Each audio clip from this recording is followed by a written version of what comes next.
Œuvre de Maria Valtorta, tome 4, chapitre 278, intitulé Le pardon et la parabole du serviteur impitoyable. Le mandat donné à 72 disciples, le 17 septembre 1945.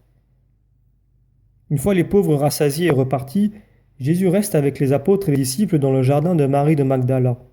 Ils vont s'asseoir à sa limite, justement près des eaux tranquilles du lac, sur lequel font voile des pêcheurs occupés à jeter leurs filets. Ils vont faire une bonne pêche, annonce Pierre qui les observe. Toi aussi tu feras une bonne pêche, Simon. Moi, Seigneur, quand? Tu veux que je sorte prendre des poissons pour le repas de demain? J'y vais tout de suite et nous n'avons pas besoin de nourriture dans cette maison. La pêche que tu feras, c'est à l'avenir et dans le domaine spirituel, et tu auras avec toi d'excellents pêcheurs, la plus grande partie de ceux-ci. Pas tous, maître? Demande Matthieu.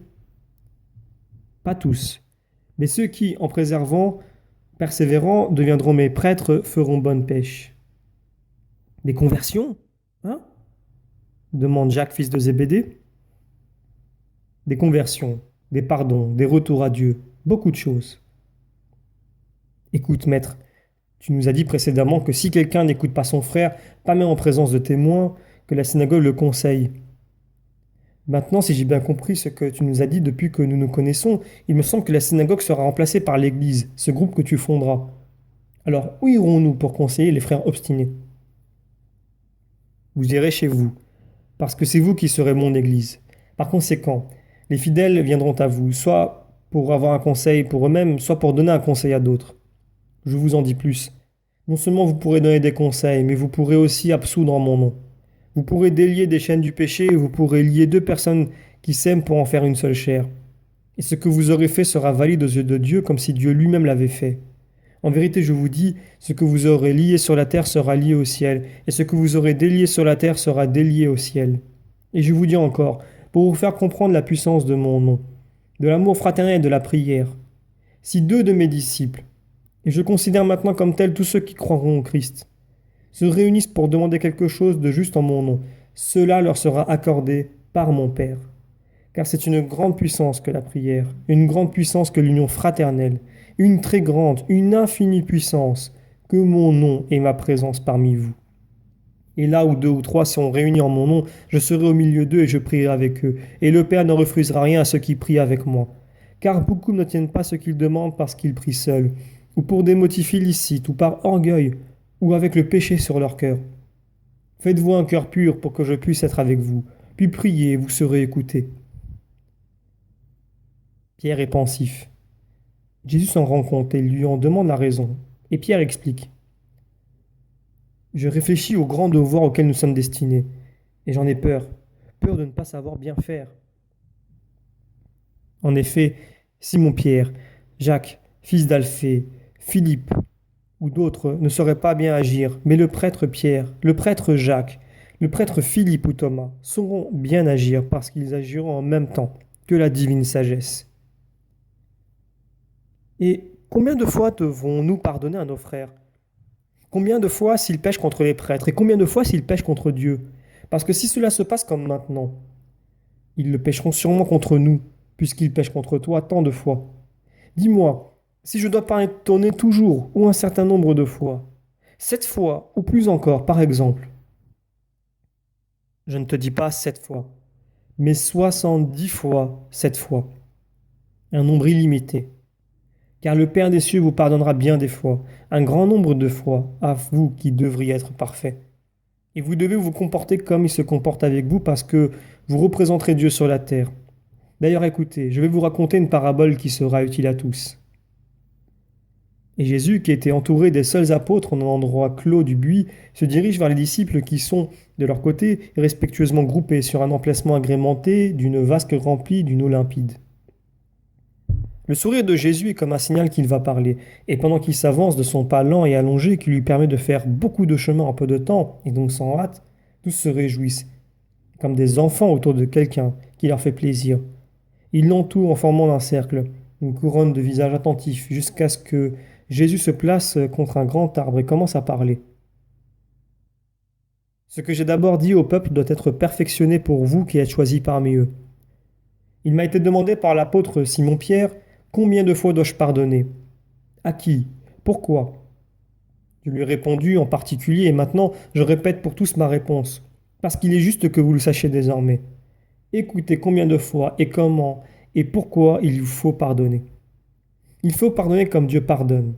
Lui qui, si on pêche 1000 fois, et si on s'en repent, pardonne 1000 fois, pourvu qu'il voit que chez le coupable, il n'y a pas de volonté de pécher, pas de recherche de ce qui fait pécher, mais que le péché n'est que le fruit d'une faiblesse de l'homme. Si l'on persiste volontairement dans le péché, il ne peut y avoir de pardon pour les offenses de la loi. Mais bien que ces fautes vous affligent, vous individuellement, pardonnez. Pardonnez toujours à qui vous fait du mal. Pardonnez pour être pardonné, car vous commettez vous aussi des fautes contre Dieu et vos frères. Le pardon ouvre le royaume des cieux, tant à celui qui reçoit le pardon qu'à celui qui l'accorde. Cela ressemble à ce fait survenu entre un roi et ses serviteurs. Un roi voulut faire ses comptes avec ses serviteurs. Il les appela l'un après l'autre, en commençant par ceux du plus haut rang. Il en vit un qui lui devait 10 000 talents, mais il n'avait pas de quoi payer les avances que le roi lui avait faites pour pouvoir se construire des maisons et pour toutes sortes de biens. C'est qu'en réalité, pour des raisons plus ou moins justes, il n'avait pas mis beaucoup de zèle à bien employer la somme reçue pour ses projets. Le roi maître, indigné de sa paresse et de son manque de parole, ordonna qu'il soit vendu, lui, sa femme, ses enfants, et tout ce qu'il avait, jusqu'à ce qu'il ait payé sa dette. Mais le serviteur se jeta aux pieds du roi et l'implora avec des larmes et des supplications. Laisse-moi aller, sois encore un peu patient et je te rendrai tout ce que je te dois, jusqu'au dernier denier. Le roi, ému par tant de douleur, c'était un bon roi, non seulement consentit à sa demande, mais ayant appris que parmi les causes de son manque de zèle et de l'inobservation des échéances, il y avait aussi des maladies, en vint à lui faire remise de sa dette. Cet homme repartit tout heureux, mais en sortant de là, il trouva sur son chemin un autre sujet, un pauvre être auquel il avait prêté 100 deniers, pris sur les 10 000 talents qu'il avait eus du roi. Persuadé de la faveur du souverain, il se crut tout permis et, saisissant le malheureux à la gorge, il lui dit « Rends-moi immédiatement ce que tu me dois. » En vain, l'homme se courba pour lui baiser les pieds en pleurant et en gémissant. « Aie pitié de moi, qui ai tant de malheur. Sois encore un peu patient et je te rendrai tout jusqu'au dernier sou. » Impitoyable, le serviteur appela les soldats et fit conduire le malheureux en prison pour le décider à payer, sous peine de perdre la liberté ou même la vie. Les amis du malheureux l'apprirent et, tout attristés, ils allèrent en faire part au roi et au maître. Une fois informé, ce dernier ordonna qu'on lui amène le serviteur impitoyable et, le regardant sévèrement, il lui dit « Mauvais serviteur, moi je t'avais aidé pour que tu deviennes miséricordieux, puisque je t'avais rendu riche et que je t'ai aidé encore en te remettant ta dette pour laquelle tu m'avais tant demandé de patienter. Tu n'as pas eu pitié d'un de tes semblables, alors que moi, le roi, j'avais fait preuve d'une grande pitié pour toi. Pourquoi n'as-tu pas agi comme je l'ai fait pour toi ?» Indigné, il le remit au gardien de prison pour qu'il le garde jusqu'à ce qu'il ait tout payé en disant « Comme il n'a pas eu pitié de quelqu'un qui lui devait bien peu, alors que moi qui suis roi, j'ai tellement fait preuve de pitié pour lui, de la même façon qu'il ne bénéficie pas de ma pitié. Mon Père agira pareillement avec vous si vous êtes impitoyable pour vos frères et si, après avoir tant reçu de Dieu, vous devenez coupable plus que ne l'est infidèle. Rappelez-vous que vous avez l'obligation d'être sans faute, plus que tous les autres. Rappelez-vous que Dieu vous avance un grand trésor, mais il veut que vous lui en rendiez compte. Rappelez-vous que personne ne doit savoir autant que vous faire preuve d'amour et de pardon. Ne soyez pas des serviteurs qui exigez beaucoup pour vous, puis ne donnez rien à ceux qui vous demandent. Il vous sera fait comme vous faites vous-même aux autres. Et il vous sera également demandé compte de la conduite des autres entraînés au bien et au mal par votre exemple. En vérité, si vous êtes des sanctificateurs, vous posséderez une gloire immense dans le ciel.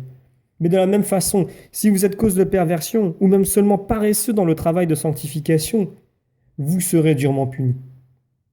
Je vous le dis encore une fois, si l'un de vous ne se sent pas le courage de se sacrifier pour sa mission, qu'il s'en aille. Mais qu'il n'échoue pas. Qu'il n'échoue pas sur ce qui est vraiment ruineux pour sa propre formation et celle d'autrui.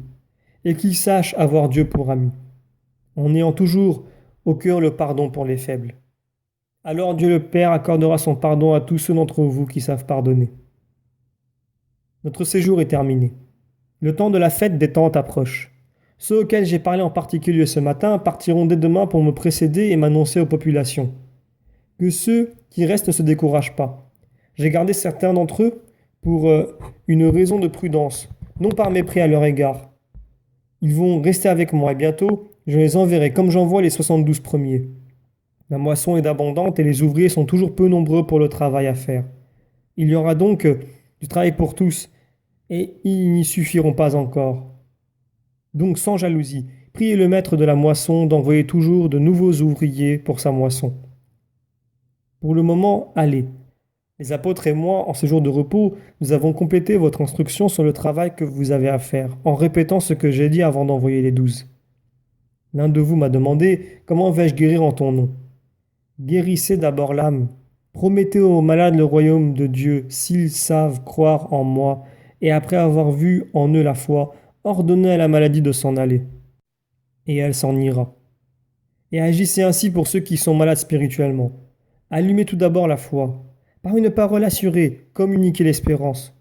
Je viendrai à mon tour mettre en eux la divine charité, comme je l'ai mise dans votre cœur après que vous avez cru en moi et espéré en ma miséricorde. Et n'ayez peur ni des hommes ni des démons. Ils ne vous feront aucun mal. Les seules choses que vous devez craindre, ce sont la sensualité, l'orgueil, la cupidité. Par elles, vous pourriez vous livrer à Satan et aux hommes Satan qui existent aussi. Partez donc et précédez-moi sur les routes du Jourdain. Arrivez à Jérusalem, allez rejoindre les bergers dans la vallée de Bethléem, et venez me trouver avec eux à l'endroit que vous savez. Ensemble, nous célébrerons la fête sainte et reviendrons ensuite plus affermis que jamais à notre ministère. Allez en paix. Je vous bénis, au saint nom du Seigneur.